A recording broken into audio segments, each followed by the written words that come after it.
আসসালামু আলাইকুম। আজ আমরা হাজির হয়েছি এমন একটি মুভি নিয়ে যেখানে হাসব্যান্ড এবং ওয়াইফ দুজনেই চরম লেভেলের হিটম্যান। হিটম্যান বলতে যারা টাকা নিয়ে মানুষ খুন করে। তবে আসল মজা হচ্ছে স্বামী স্ত্রী দুজনেই যে হিটম্যান তা কেউই জানে না। কিন্তু হঠাৎ একদিন তারা দুজনেই দুজনের মুখোমুখি হয়ে যায় হিটম্যানের রূপে। আর তখনই শুরু হয় আসল গন্ডগোল। তো চলুন আমার সাথে আর মুভিটির আসল কাহিনী দেখে আসি। মুভির শুরুতেই জন এক ম্যারেজ কাউন্সিলরের কাছে গিয়ে জানায় তাদের বিবাহিত জীবন ভালো কাটছে না।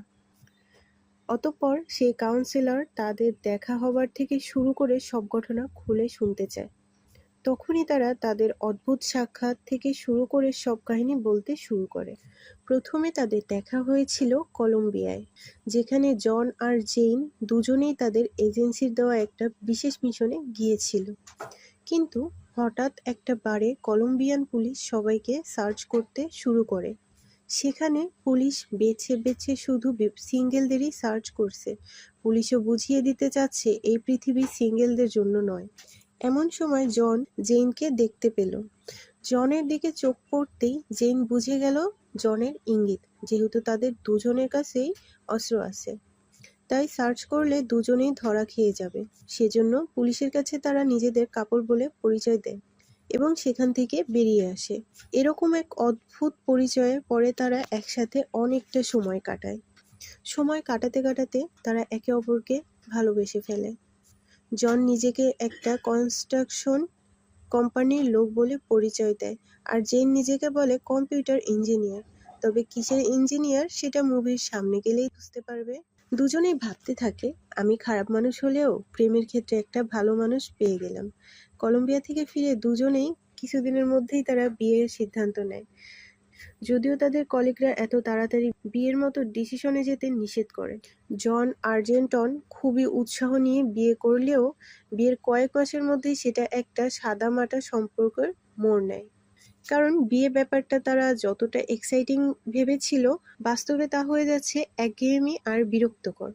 তখন তারা বলে, এটা আবার কেমন সম্পর্ক, আগে বুঝলে এত ঝামেলায় জড়াতামই না। কারণ তারা প্রতিদিন সকালে নিজেদের অফিসে চলে যায়, আবার কাজ শেষে সন্ধ্যায় জেইন এসে রান্না বান্না করে।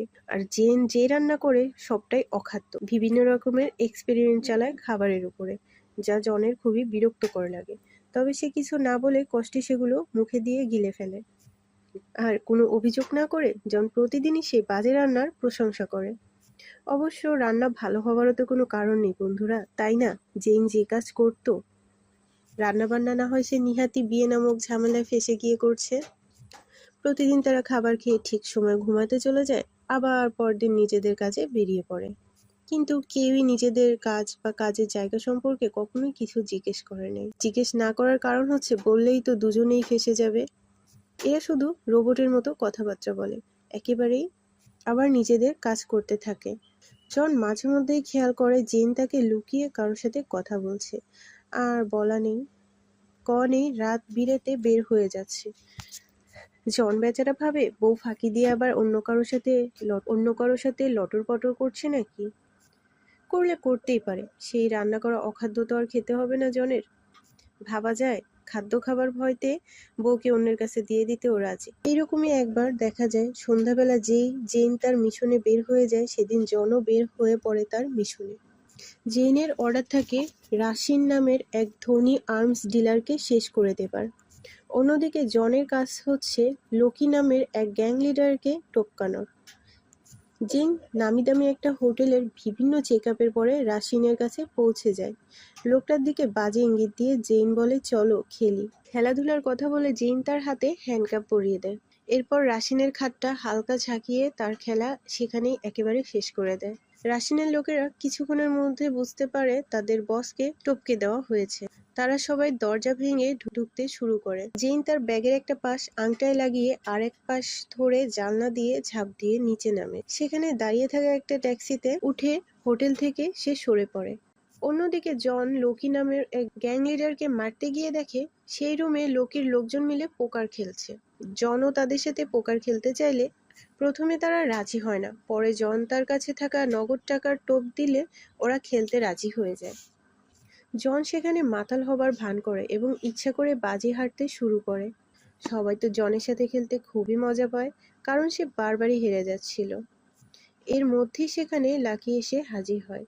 কিছু বুঝে ওঠার আগেই জন সেখানকার সবাইকে শেষ করে ভদ্রলোকের মতো বেরিয়ে যায়। ওদিন রাতেই তারা এসে একসাথে পাশের বাসার একটা বাড়ির পার্টিতে অ্যাটেন্ড করে। এজেন্সির কাজে তাদের বিভিন্ন সময়ে একজনকে আরেকজনের সামনে বসে অফিসের সাথে যোগাযোগ করতে হয়। কথা বলার সময় তারা বিভিন্ন টাইপের কোড নেম ব্যবহার করে, যাতে কেউ কিছু বুঝতে না পারে। এইরকমই একদিন জন জানতে পারে কোনো একটা মিশনে তার শহরের বাইরে যেতে হবে। জেনকেও তার অফিস থেকে জানানো হয় কিছুদিনের জন্য তাকেও বাইরে যেতে হবে। পরের দিন জন মিশনে যাবার জন্য তৈরি হতে শুরু করলে জন তার স্টোর রুমে গিয়ে সেখানে একটা ঝাঁপ খুলে নিচে নেমে আসে। ভাই রে ভাই, সেখানে চারদিকে থরে থরে করে সাজানো সব ভয়ঙ্কর অস্ত্র ও গোলাবারুদ। মনে হবে এমন কোনো জিনিস নাই যেটা সেখানে নাই। জেন ওভেনটা খুললে দেখা যায় সেখানে সে একটা সিক্রেট বাক্সের মধ্যে তার সব জিনিসপত্র লুকিয়ে রেখেছে। এই জন্য রান্নাবান্নার কাজ না জানলেও জেন কিচেনে তার একক আধিপত্য বজায় রাখে। জন অফিসে গিয়ে জানতে পারে তার নেক্সট টার্গেট হচ্ছে বেঞ্জামিন নামের এক লোক। বেঞ্জামিন তাদের এজেন্সির সব গোপন অগোপন খবরাখবর জানে।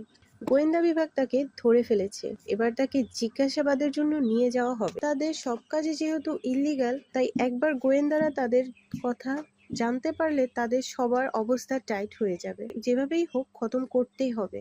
অন্যদিকে জেনকেও তার অফিস থেকে বেঞ্জামিনকেই ডাউন করার মিশন দেওয়া হয়। জেনদের কোম্পানি সম্পর্কেও বেঞ্জামিন গোপন অনেক কিছুই জানে। জেনকে মেক্সিকান বর্ডার থেকে একটা গোয়েন্দা দপ্তরে দেওয়া হবে, আর এই যাওয়ার পথেই তার খেলা শেষ করতে হবে। জেন বেঞ্জামিনের গাড়ি যাওয়ার রাস্তায় একটা ইনফ্রারেড সেন্সরের মাধ্যমে বোমা ফিট করে রাখে। এরপর সে একটা ছোট্ট কাঠের ঘরে বসে চিল করতে থাকে। এখন শুধু গাড়ি আসার পালা। গাড়ি আসলেই সিগন্যাল পেয়ে যাবে আর তারপরে বুম। কিন্তু এই সময় জন একটা রংচঙে গাড়িতে করে সেখানে আসতে থাকে। জন তো আর জানে না সেখানে আরেকজন বেঞ্জুকে মারার জন্য সেন্সর পেতে রেখেছে। সে গান গাইতে গাইতে গাড়ি চালিয়ে সেটা ফেলে দিয়ে জেইনের পুরো প্ল্যান ভেস্তে দিল। জেইন দূর থেকে দেখে জনকে কোনোভাবেই চিনতে পারে না। জন তো পুরো স্টাইল নিয়ে রকেট লঞ্চার বের করে টার্গেট নিয়ে নেয় শুটের জন্য। জেইন দূরবীনের মাধ্যমে দেখে, ভাবে এরা কারা, কোথা থেকে এলো এরা। এরপর জেন দেরি না করে নিখুঁত এইম করে একেবারে জনের বুকে গুলি চালিয়ে দিল। ভাগ্য ভালো জনের বুলেট প্রুফ ভেস্ট পরা ছিল, তাই সে এবারের মতো বেঁচে গেল। কিন্তু জন ভাবে, কোন বাপের বেটা আবার আমাকে মারতে আসলি। জন রেগে গিয়ে তার রকেট লঞ্চার তাক করে সেই কাঠের ঘরটা পুরো উড়িয়ে দিল। তবে জেন ঝামেলা বুঝে আগেই সে সেখান থেকে ছটকে পড়েছে। ওদিকে তাদের মূল টার্গেট বেঞ্জামিন দুজনেরই হাতছাড়া হয়ে যায়। জন সেখানে একটা ল্যাপটপ কুড়িয়ে পায়। সেটা নিয়ে সে নিজের এজেন্সিতে দেয় সেটাকে রিপেয়ার করার জন্য। সে বলে ল্যাপটপটা ঠিক হলেই সব ইনফরমেশন আমাকে দিবে। জনের এজেন্সি থেকে বেঞ্জামিনকে মারার জন্য মাত্র 48 ঘন্টা দেওয়া হয়েছিল। অন্যদিকে সেই ল্যাপটপটা রিপেয়ার করে ল্যাপটপের সব ইনফরমেশন অ্যানালাইসিস করে জনকে একটা অ্যাড্রেস দেওয়া হয়। জন সেই অ্যাড্রেসের দিকেই চলে যায়। অন্যদিকে জেনের বস তাকে ফোনে ব্যাপক ঝাড়ি দিতে থাকে। সে মিশন তো সাকসেসফুল করতেই পারেনি, তার উপরে একজন সাক্ষী রেখে এসেছে।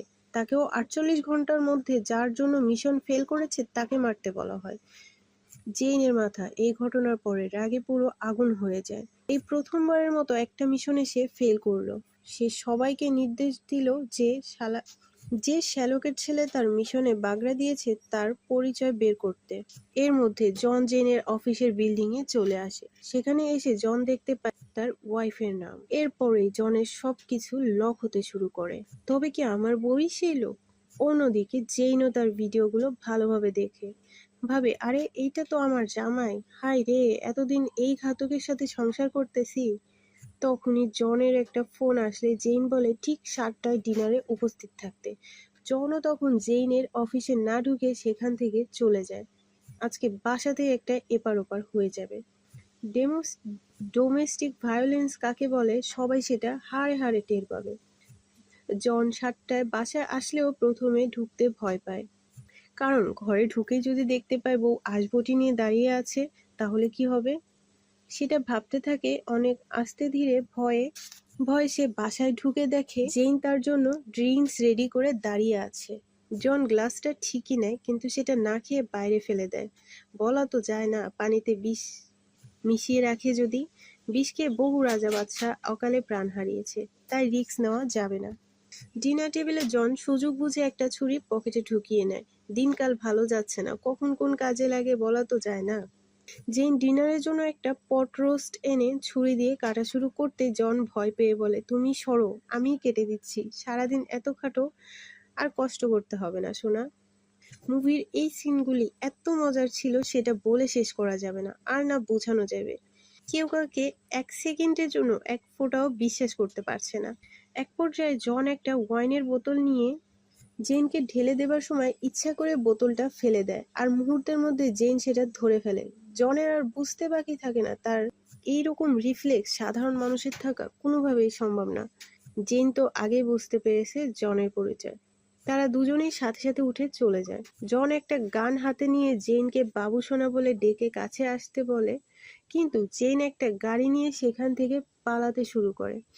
জন জেনকে থামানোর চেষ্টা করে। এর মধ্যে হয় আরেক কাণ্ড। জন একটা জায়গায় হোঁচট খেলে তার গানের ট্রিগারে চাপ লেগে জেনের গাড়িতে গুলি লাগে। জেন তো ভাবে তার জামাই তাকে মেরে ফেলার জন্য গুলি চালিয়েছে। এরপর জন জেনকে থামানোর জন্য একেবারে গাড়ির সামনে দাঁড়িয়ে পড়ে। সে বুঝতে চেষ্টা করে, আমি তোমার সাথে শুধু আলোচনা করতে চাই। সে গাড়িটা সোজা জনের উপরে চালিয়ে দেয়। এতদিন সংসার করছে, একটু তো মায়া করা উচিত ছিল না?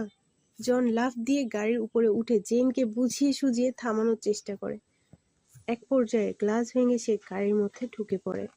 অন্যদিকে জেন লাফ দিয়ে গাড়ি থেকে বের হয়ে যায়। এরপরে জন তার ফ্রেন্ড অ্যাডির বাসায় চলে যায়। সে জনের এই অবস্থা নিয়ে বিভিন্নভাবে মজা করে। তার অদ্ভুত পর্যবেক্ষণ জনের সাথে শেয়ার করতে থাকে।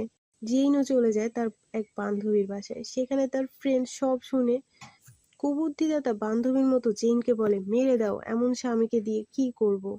পরের দিন জেইনের সাথে তার এজেন্সির সবাই মিলে তাদের বাসায় তছনছ করতে শুরু করে। সেখানে থাকা জনের সব অস্ত্রপাতি নিয়ে যায়। জন একটু পরে বাসার কাছে আসলেও একা বাসায় ঢুকতে ভয় পায়। সে ভাবতে থাকে সেই ডাইনি হয়তো আসবো নিয়ে তাকে। এর জন্যই জন তার প্রতিবেশী মার্টিনকে ডেকে নিয়ে তার বাসার ভিতরে ঢোকে। এমনিতেই জন এই ব্যাটারে খুব একটা পছন্দ করে না, তাই মার্টিনকে সামনে রেখে সে নিজে পেছনে পেছনে আগতে থাকে। প্রথম ধাক্কা আসলে সেটা মার্টিনের গায়ের উপর থেকেই যাবে। জন ঘরের সব জায়গায় চেক করে শেষে যখন স্টোর রুমে গিয়ে দেখে তার সব জিনিসপত্র হাওয়া, বউকে তুলে ইচ্ছা মতো গালিগালাজ করতে থাকে। শাশুড়ির বাচ্চা বউ, আজকে তোর খবরই আছে। বলতে বলতে সে জেইনের অফিসের দিকে রওনা দেয়। অন্যদিকে জেইনের অফিসে জনকে উপরে পাঠানোর বিষয়ে একটা পরিকল্পনা চলছিল। এই সময় জন সেখানে উপস্থিত হলে জেইন ও তার কলিগরা মিলে টপকানোর জন্য দাঁড়িয়ে আছে, সব ডেটা ডিস্ট্রয় করে, আর সেখান থেকে পালাতে শুরু করে। জেইন পালানোর সময় জন সেখানে এসে তার দিকে গান তাক করে। তবে জন অল্প বয়সে বউ মেরে বিধবা হতে চায়নি, তাই সে সুযোগ পেয়েও জেইনকে গুলি করে না। এই সুযোগে জেন সেখান থেকে পালিয়ে গেলে জন তাকে নানান রকম গালাগালি ছুড়তে থাকে। এরপরে জেনের অফিসে সবাই গিয়ে আশ্রয় নেয় তাদের আরেকটা গোপন অফিসে। তবে জন হচ্ছে নাছোড়বান্দা। তাদের আগের অফিস নষ্ট হয়ে গেলেও ঠিকই সেখান থেকে খুঁজে নতুন অফিসের ঠিকানা পেয়ে যায়, আর সাথে সাথে জন সেদিকে রওনা দেয়। জন একটা কনস্ট্রাকশন বিল্ডিং এর লিফটে উঠে জেনের অফিসের দিকে যেতে শুরু করে। জেন জনকে 5 সেকেন্ডের সময় দিয়ে বলে, এর মধ্যে যদি সে সেখান থেকে না চলে যায় তবে সে পুরো লিফটই উড়িয়ে দেবে। তবে 5 সেকেন্ডের আগেই জেনের এক কলিগ বাটন চেপে লিফটটা পুরো ব্লাস্ট করে দেয়। পুরোটা লিফট একেবারে নিচে আছড়ে পড়ে। জেন তো পুরাই অবাক হয়ে বলে, আরে আমি কি তোমার ব্লাস্ট করতে বলছি? আমি তো ওর সাথে একটু মজা করছিলাম। সেই কলিগ বলে, আমি ভাবছি তুমি সিরিয়াসলি ব্লাস্ট করতে চাও। জেইন বলে, ধুর, তুমি এটা কোনো কাজ করলে, আমি এবার বিধবা হয়ে গেলাম। তবে ওদিকে আমরা দেখতে পারি জন মারা যায়নি, সে আরেকটি লিফটে থেকে ক্যামেরার মাধ্যমে যোগাযোগ করছিল। তবে জন হতাশ হয়ে যায় খুবই, এটা ভেবে যে তার বিয়ে করা আপন বউ তাকে মেরে ফেলতে চাচ্ছে। পরের সিনে জেনকে দেখা যায় তাই মনের দুঃখে সে মদের গ্লাস হাতে তুলে নিয়েছে। এর মধ্যে জন সেখানে উপস্থিত হলে জেন কয়েক সেকেন্ডের জন্য অনেক খুশি হয়ে যায়। তবে জন সরাসরি তাকে বলে, আমি তোমাকে 3 তালাক দিতে চাই। তালাক নেওয়ার খুশিতে তারা একসাথে নাচতে শুরু করে। নাচানাচির মধ্যে তারা একে অন্যের কাছে থাকা সব ধরনের দেশি বিদেশি অস্ত্র ছুঁড়ে ফেলে দেয়। জন জেনের কাছে থেকে ছুরিটা কেড়ে নিলে রাগ করে জেন সেখান থেকে অন্য রুমে চলে যায়। একটু পরেই সেই রুমে একটা বিশাল বিস্ফোরণ ঘটে, আর জেন ভিড়ের সাথে মিশে গিয়ে সেখান থেকে চলে যেতে শুরু করে। জেনের পিছু নিয়ে জন বাইরে আসে। তার পাশের ভদ্রলোক বলে, তোমার কোটের পকেট খুব সুন্দর একটা মিষ্টি মিউজিক বেজে উঠেছে। জন সেটা চেক করে বলে, হায় হায়, এই মেয়ে তো আমার পকেটে টাইম বোমা সেট করে রেখেছে। জন কোটটা ডাস্টবিনে ফেলে দেওয়ার সাথে সাথেই সেটা বিস্ফোরণ হয়। এরপর আর দেরি না করে জন গাড়িতে উঠে জেনের পিছু নিতে শুরু করে। জেন হাই স্পিডে গাড়ি ছুটিয়ে তাদের বাসার দিকে যেতে থাকে। জন ফোন দিয়ে জেনের সাথে আলগা পিরিচ শুরু করে, তাদের প্রথম দেখা হওয়ার স্মৃতি মনে করে দিতে থাকে। জন জেনকে বলে, সেই চাঁদের আলোয় অন্ধকার রুমে আমরা কত সুন্দর আমাবাসা উপভোগ করেছি। তবে এইসব আজে বাজে কথার মধ্যে জেন তার গাড়িতে জোরে ধাক্কা দিয়ে দেয়। জেনও একেবারে নাছোড়বান্দী, জনকে না মেরে তার শান্তি হবে না। এত কিছুর পরেও যখন জন জেনকে থামাতে না পারে, তখন জনেরও জেনকে না মেরে আর উপায় থাকে না। জন ঘুরে অন্য পথ দিয়ে ঘরে ঢোকে, গোপন জায়গা থেকে রাখা একটা একটা গান বের করে সেটাতে সাইলেন্সার লাগিয়ে নেয়। একেবারে চুপচাপ বউটাকে মেরে দেব, কেউ জানতেও পারবে না। তবে ওইদিকে জেনও তো থেমে নেই। সে একটা ভারী শটগান নিয়ে জামাই নিধন মিশনে নেমে পড়ে। দুজন দুজনের সামনে পড়তে তাদের মধ্যে শুরু হয়ে যায় ব্যাপক গোলাগুলি। হবে নাই বা কেন, দুজনেই তো একই লাইনের লোক, কেউই কাউরের চেয়ে কম নয়। পুরো বাড়ি জুড়ে গোলাগুলিতে একেবারে বিরাট ধ্বংসস্তূপ চালিয়ে সব তছনছ করে দিতে শুরু করে। জেন একবার অটোমেটিক রাইফেল দিয়ে ফায়ার করে, তো আর একবার শটগান দিয়ে ফায়ার করে, কিন্তু কিছুতেই তো জনকে কাবু করতে পারে না। তখন জন রসিকতা করে বলে, তোমার হাতের এইম ঠিক তোমার রান্নার মতোই খারাপ। নিজের রান্নার দুর্নাম শুনে জেন তো রাগে দুঃখে গোলাগুলি আরো বাড়িয়ে দেয়, ফলে রান্নার গ্যাস লিক হয়, সেখানে বড় একটা বিস্ফোরণ ঘটে। এরপর দুজনের মধ্যে শুরু হয় হ্যান্ড টু হ্যান্ড কামব্যাক। এইভাবেই অনেকক্ষণ মারামারির পর তারা দুজনেই হাতে গান তুলে নিয়ে একে অপরের দিকে তাক করে ধরে। এমন সময় তাদের সব ভালোবাসা একত্র হয়ে গলে পড়তে শুরু করে। কেউই কাউকে গুলি করতে পারে না। অদ্ভুত এক ভালোবাসা। এ বলে তুমি আমাকে মারো, ও বলে তুমি আমাকে মারো। আর বেডি, এত যখন প্রেম, তাহলে ঘরদোর নষ্ট করলি কেন? তখনই তাদের মধ্যে শুরু হয়ে যায় আরেকটা ফাইট। কিসের ফাইট সেটা আর নাই বা বললাম। সকালে উঠে তারা সেই ভাঙা বাসাতেই টুকটাক যা অবশিষ্ট আছে সেগুলো দিয়ে নাস্তা করতে ব্যস্ত হয়ে যায়। তখন হঠাৎ করে চারদিক থেকে তাদের উপরে আক্রমণ শুরু হয়। তারা কোনোমতে পালিয়ে বেসমেন্টে চলে আসে এবং জন সেখানে লুকোনো তার কিছু গান রেডি করে ফেলে। এখানেই জন জেনকে জানায় তার এজেন্সির লোক তাকে 48 ঘন্টা সময় দিয়েছিল জেনকে মারতে, যেই সময়টা শেষ হয়ে গেছে, আর এই কারণেই তারা জনের উপর অ্যাটাক করেছে। তখন জেন জানায় তাকেও 48 ঘন্টা সময় দেয়া হয়েছে জনকে মারার জন্য। হয়তো দুই এজেন্সি মিলেই একসাথে অ্যাটাক করেছে। এর মধ্যে একটা রিমোট কন্ট্রোল গাড়ি দিয়ে তাদের দিকে বোমা ছুড়ে দেওয়া হয়। জন লাথি মেরে বোমাটিকে অন্যদিকে ফেলে দেয়, কিন্তু হায়রে, পড়বি তো পড়বি, সেটা গিয়ে পড়ে একেবারে তেলের ট্যাঙ্কের সামনেই। পড়লো জন আর জেন আর এক ঝামেলায়। জন আর জেন দৌড়ে ঝাঁপিয়ে কোনোমতে বাইরে বেরিয়ে এলো একসাথেই। সাথে সাথে অয়েল ট্যাঙ্কটা ব্লাস্ট করে পুরো বাড়ির চারপাশে যারা ছিল সবার ভবলীলা সঙ্গ। এরপর তারা রওনা দেয় জনের ফ্রেন্ড এডির কাছে। এদিকে তাদের পেছনে আরো 3টা গাড়ি হামলা করতে লেগে যায়। তবে আলাদাভাবেই বলা যায় তারা ব্যাপক দুর্ধর্ষ দুইজন মানুষ একসাথে থাকা অবস্থায় তাদেরকে কাবু করাটা অত তো সহজ না। তারা একে একে 3টা গাড়ি ডাউন করে দিয়ে এডির কাছে পৌঁছে যায়। জন তখন জানতে চায় এডির কাছে এজেন্সি আসলে চাচ্ছেটা কি। এডি তখন এজেন্সির কাছে জিজ্ঞাসা করে জনকে বলে, এই দুই এজেন্সির কেউই কোনোভাবেই চাচ্ছে না তোমরা জীবিত থাকো, কারণ এই দুই এজেন্সি একে অপরের প্রতিদ্বন্দ্বী। তোমরা জামাই বউ দুইজন একসঙ্গে কাজ করলে এজেন্সির প্রাইভেসি নষ্ট হবে। এই জন্যই দুই এজেন্সি মিলে তোমাদের দুইজনকে মেরে দেওয়ার প্ল্যান করেছে। এডি তাদের বন্ধু হিসেবে শেষ পরামর্শ দিয়ে বলে, তোমাদের দুজনকে শুরুতে যেই বেঞ্জামিনকে মেরে দেওয়ার টার্গেট দেওয়া হয়েছিল সেটা পূরণ করে দেখাতে পারো। এতে হয়তো এজেন্সির লোকদেরকে মানানো যেতে পারে। তখন জন আর জেন প্ল্যান করে বেঞ্জামিনকে শেষ না করে তাকে ধরে নিয়ে এসে জিজ্ঞাসাবাদ করবে। বেঞ্জামিনকে রাখা হয়েছে একটা হাই সিকিউরিটি জেলখানার বাইরে গাড়ির মধ্যে থেকেই জেইন পুরো বিল্ডিং এর ব্যাপারে জনকে ইনফরমেশন করতে থাকে, আর জন চলে যায় বেঞ্জামিনকে ধরে আনতে। বিল্ডিং এর ড্রেনের লাইন ধরেই জন উপরে উঠে যায়। সেখানে থাকা গার্ডদের একে একে শেষ করে সে বেঞ্জামিনকে বের করে আনে।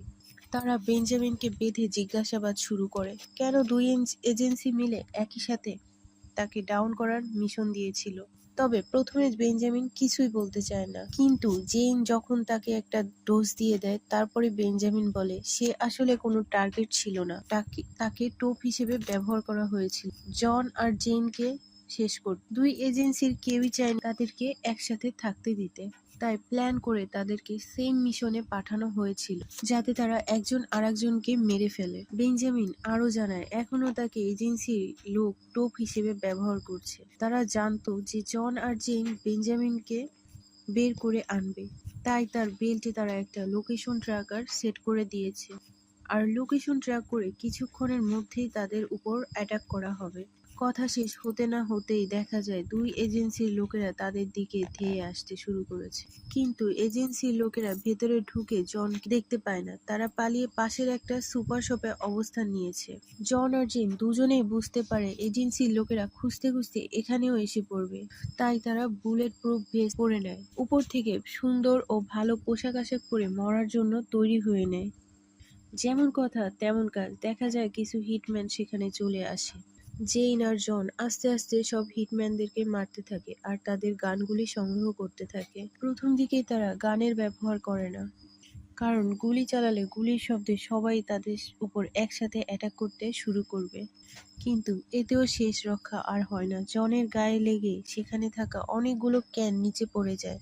এরপরেই এজেন্সির লোকেরা তাদের উপর বৃষ্টির মতো গুলি ছুড়তে শুরু করে, আর তারাও বিভিন্ন কায়দায় ব্যাপক গোলাগুলি করতে থাকে। মুহূর্তেই জেইন একটা হেভি মেশিন গান নিয়ে পুরো জায়গায় গোলাগুলি শুরু করে দেয়। এর ফলে অনেক লোকজন একসাথে টপকে যায়, আর পুরো সুপার শপ তছনছ হয়ে যায়। ওদিকে অন্য হিটম্যানরাও তাদের দিকে অনেক ফায়ার করতে থাকে। তাদের সুন্দর ড্রেসের অবস্থা খারাপ করে দেয়, কিন্তু বুলেট প্রুফ ভেস্ট পরে থাকার কারণে তারা এ যাত্রায় বেঁচে যায়। এরপর তারা কোনোমতে একটা রুমে গিয়ে আশ্রয় নেয়, তবে বুঝতে পারে এভাবে তারা বেশিক্ষণ পালিয়ে বাঁচতে পারবে না। তাই তারা দুজনেই জীবন বাঁচিয়ে রেখে একবারে ফাইনাল অ্যাটাক করে বসে। বিভিন্ন ভঙ্গিতে একদম মিডিল পয়েন্টে এসে তারা দুই এজেন্সির সবাইকে একেবারেই শেষ করে দেয়। এই অ্যাকশন সিনগুলি আমি আপনাদেরকে বলে বুঝাইতে পারবো না, আপনারা চাইলে মুভিটা দেখে আসতে পারেন। অজস্র গান ফায়ারের মাধ্যমে গোলাগুলির সিন এখানেই শেষ হয়। এরপর আবার চলে আসি আমরা মুভির শুরুতে, যেখানে তাদের দুজনকেই দেখা গিয়েছিল কাউন্সিল অফিসে, যেখান থেকে মুভিটি শুরু হয়েছিল। সব কাহিনী বলার পরেও কাউন্সিলরকে একজন আরেকজন সম্পর্কে অনেক অভিযোগ জানায়, আর এটার মধ্যে দিয়েও তারা স্বীকার করে যে তারা একে অপরকে অনেক অনেক ভালোবাসে। এদের এই মারপ্যাচ উল্টাপাল্টা কথায় কাউন্সিলর নিজেও অবাক হয়ে যায়। সে নিজেও বুঝতে পারে না এদেরকে কি বলবে। তো এই ছিল পাগলাটে এক কাপলের গল্প। আজ এখানেই বিদায় নিচ্ছি। সবাই ভালো থাকবেন, কোথাও ভুল হলে ক্ষমা চোখে দেখবেন, লাইক আর শেয়ার করে পাশেই থাকবেন। আর হ্যাঁ, মুভির এক্সপ্লেনেশন কেমন লাগলো তা অবশ্যই কমেন্টে জানাবেন। আসসালামু আলাইকুম, সবাই ভালো থাকবেন, আল্লাহ হাফেজ, টাটা, বাই।